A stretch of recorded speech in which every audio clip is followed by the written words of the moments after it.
Muy buenas tardes. A continuación vamos a explicarles un sistema masa resorte amortiguador aplicado a los circuitos electrónicos. Esto es un proyecto final que es para la asignatura de Física 3. Entonces, los integrantes del grupo son Javier Martínez, Alexander Lereis y quien habla José Suriñán. Entonces, para hacer una primera aproximación a lo que vamos a empezar a estudiar, empezaremos con una introducción. Bueno, los sistemas dinámicos constituyen una parte activa de los contenidos en la gran mayoría de las ingenierías. En la ingeniería electrónica, los sistemas dinámicos lineales permiten modelar muchos de los procesos que se requieren controlar, o los sistemas en los que se propaga una señal, permitiendo predecir un comportamiento futuro del fenómeno. Entonces, como sabemos, las señales que se manejan son señales análogas. Entonces, lo que queremos hacer con este proyecto es acondicionar una señal física, simularla con un circuito electrónico. Un ejemplo de un sistema dinámico en física básica consiste en el análisis de sistemas dinámicos. Uno de los más estudiados en el estudio del movimiento de una masa unida a un soporte a través de un resorte y de un monoamortiguador, que es lo que más se ve en física, son sistemas de masa resorte. Fundamentos de los sistemas de resorte amortiguador. El movimiento oscilatorio es un movimiento repetitivo bastante predecible, ya que es una oscilación récord. Pero entonces, ya basándonos en el movimiento oscilatorio, se tiene un resorte en reposo. A este resorte se le aplica una masa. Aquí es un sistema masa-reporte totalmente en reposo. Entonces, para este sistema se aplican estas ecuaciones. Se tiene una fuerza resultante K menos W es igual a W a MA, que es en este sistema cuando ya se le aplica fuerza al sistema masa resorte que se encontraba en reposo. Sacándole el diagrama de fuerzas queda la fuerza de reposo que en el sistema inicial más la fuerza reconstructiva menos el peso es igual a la masa por la aceleración. Se sacan los factores comunes. La fuerza en estado de reposo menos el peso se anulan, dando como resultado que con K igual a menos masa por aceleración se iguala a cero la ecuación.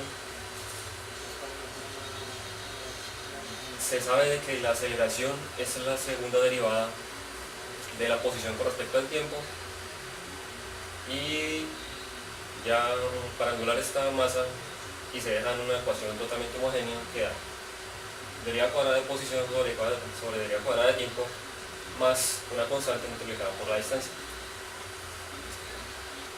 Ahora tenemos un sistema masa resorte amortiguador. Tenemos que las fuerzas que actúan en este sistema son la fuerza reconstituyente del resorte, la fuerza de amortiguamiento, la constante de amortiguamiento, la constante propia del resorte y el peso.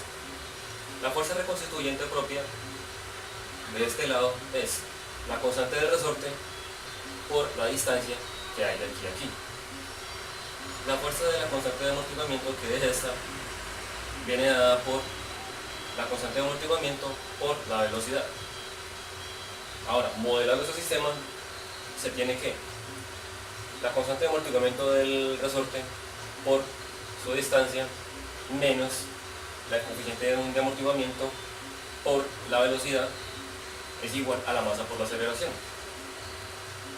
Se iguala esa ecuación a cero y se reemplazan los valores conocidos, que es masa por la aceleración, que la aceleración es la segunda derivada de la posición sobre el tiempo, más el coeficiente de amortiguamiento por la velocidad, que es la derivada de la posición sobre el tiempo, más la constante del resorte por la distancia, igualada a cero.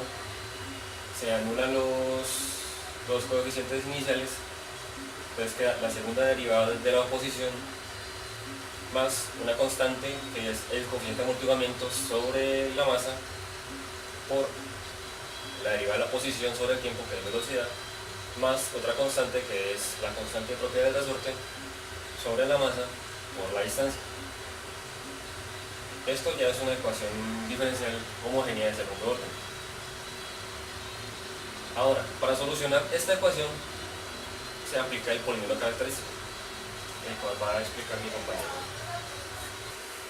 Teníamos la solución del polinomio característico o la ecuación característica de acuerdo a la ecuación diferencial de grado 2, de orden 2 que teníamos pues acá.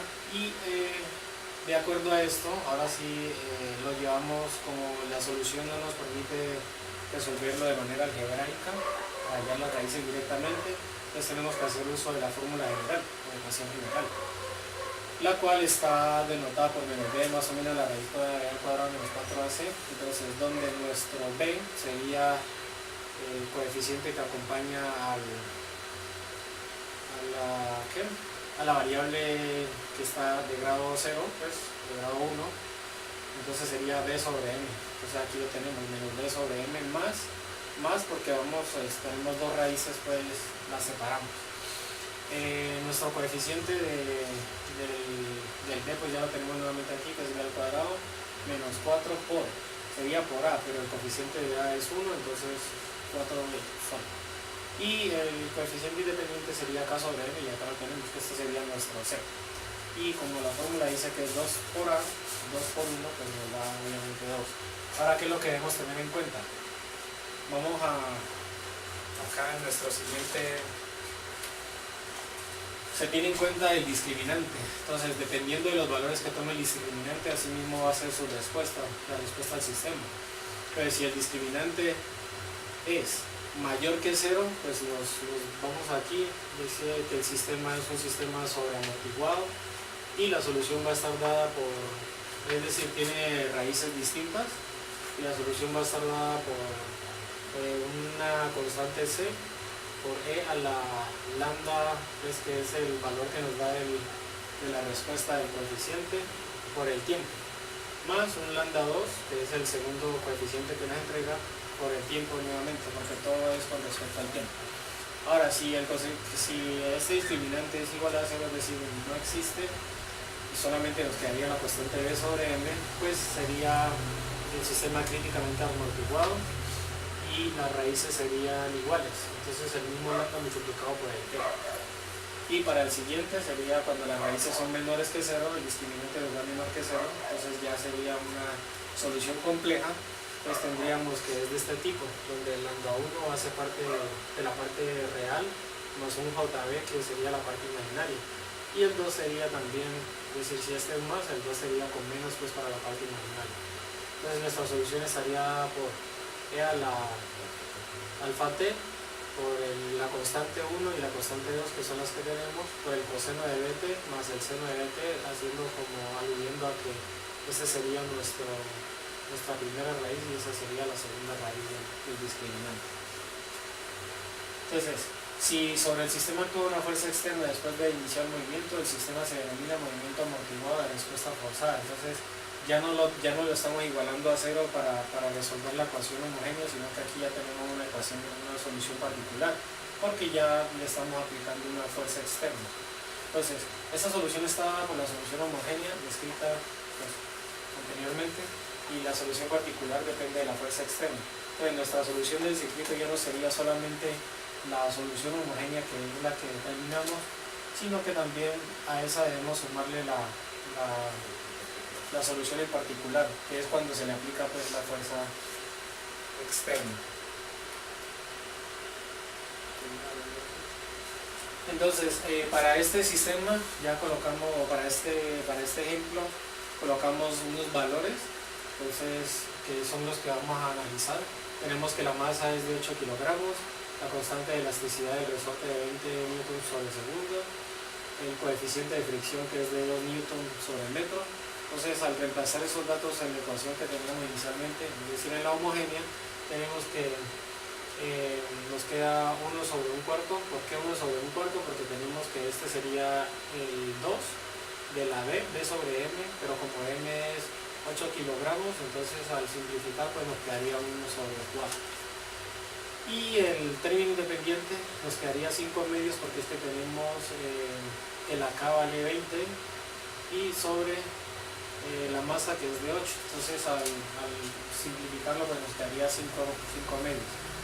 El análisis discriminante, pues hacemos el análisis, haciendo el análisis de las raíces, pues cada que el discriminante es menor que cero, o sea, por ende son raíces complejas o imaginarias, y nuestra solución al sistema estaría por y de t para cualquier valor del tiempo, e a la menos 1 sobre 8, multiplicado por 2, que sería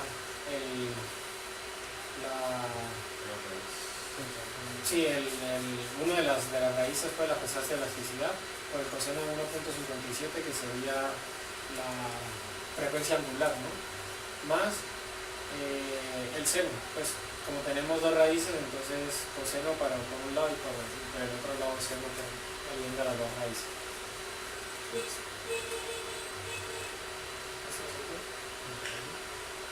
Bueno, en esta parte pues tenemos lo que son las gráficas de comportamiento del sistema. Entonces acá en este lado, en el lado izquierdo, tenemos lo que es el sistema homogéneo, donde tenemos el ejercicio anterior igualado a cero. Entonces para ello nos daría un sistema amortiguado con una gráfica que empieza con una máxima amplitud y a medida que va pasando el tiempo se va volviendo más pequeño hasta llegar a cero. Y del lado derecho tenemos el sistema ya pues que se aplica una fuerza de la forma de 10 seno por una amplitud de 10 y una frecuencia angular de 4pi.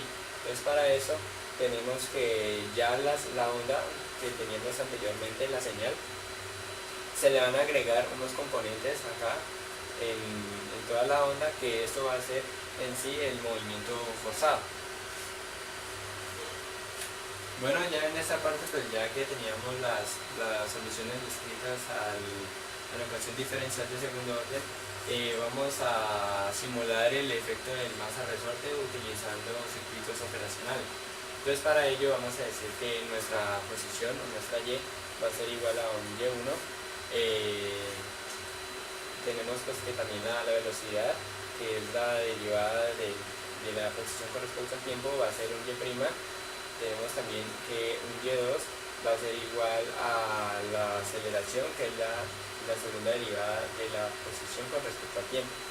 Entonces ya tenemos pues la distancia, velocidad y aceleración. Entonces al reescribir la ecuación diferencial pues con las equivalencias que nosotros sacamos, tenemos que un y2', que ese va a ser nuestra aceleración, que es esta, más un cuarto, que fue de la ecuación anterior que sacamos, por un y2 solo, que va a ser nuestra velocidad, que es esta, y por último va a ser nuestra distancia, que es 5 medios, por el y1, que va a ser nuestra y, igual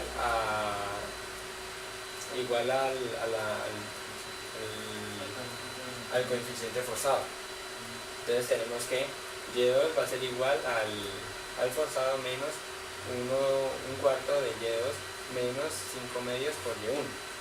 Entonces en la ecuación 33, que es esta, puede ser implementada mediante amplificadores operacionales. Se definen los coeficientes constantes. Entonces tenemos que nuestro coeficiente de A0 va a ser igual a 1. ¿Por qué? Pues porque en este lado tenemos 1.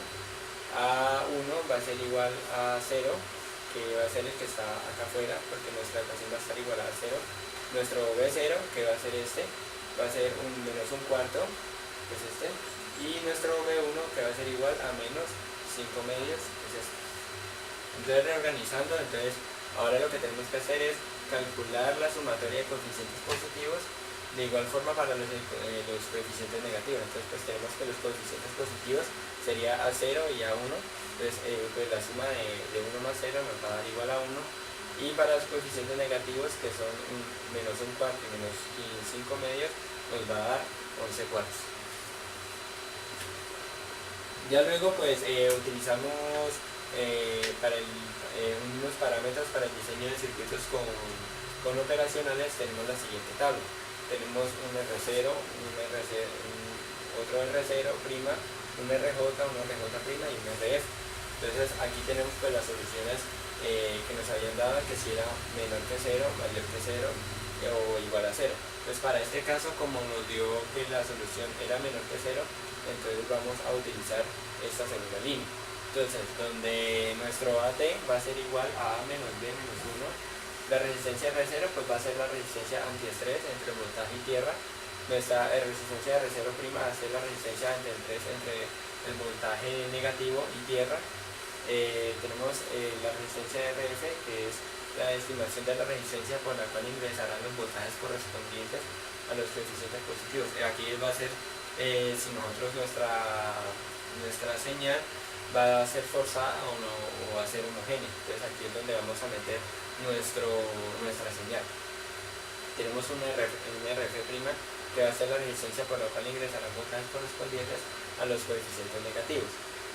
Tenemos un RF, que es la resistencia de retroalimentación del circuito, y tenemos un AJ, que son los coeficientes positivos, un BJ, que son los coeficientes negativos, un delta, que va a ser la operación constante, esto lo vamos a ver después, y Z1, que va a ser nuestra impedancia en la entrada del circuito.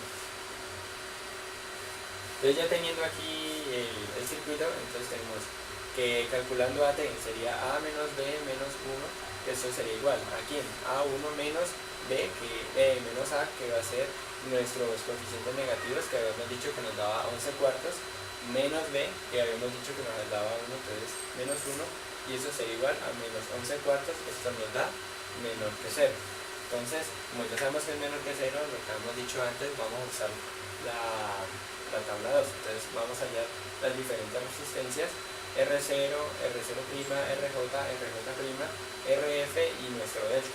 Entonces aquí para hallar R0 sería RF menos el AT, que nuestro AT sería este. Aquí sería el nuestro R0, que tiende a, en este caso, infinito. Nuestro RJ, que sería RF sobre AJ, y nuestro RF', que sería RF menos dividido de J. Aquí tenemos el RF, que habíamos dicho que era la resistencia de retroalimentación, que sería un delta por un Z. Este delta va a ser esta ecuación, donde tenemos que al efectuar esta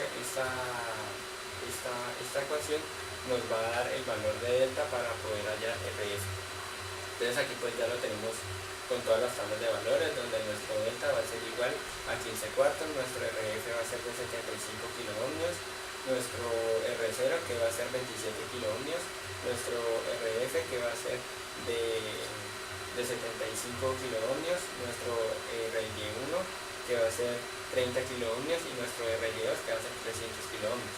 Entonces acá en este lado tenemos el circuito esquemático con todas las resistencias, lo vamos a ver ahora en una simulación. Estos pues fueron los datos que se obtienen pues con esos valores que hemos visto ahora, que sin el amortiguamiento da una señal limpia, o sea, a medida que va pasando la onda no hay sobrepicos, sino que se va incrementando hasta volverse constante. Y aquí ya sí se le inyecta el valor que habíamos dicho, que era de una amplitud de 10 seno por la frecuencia angular.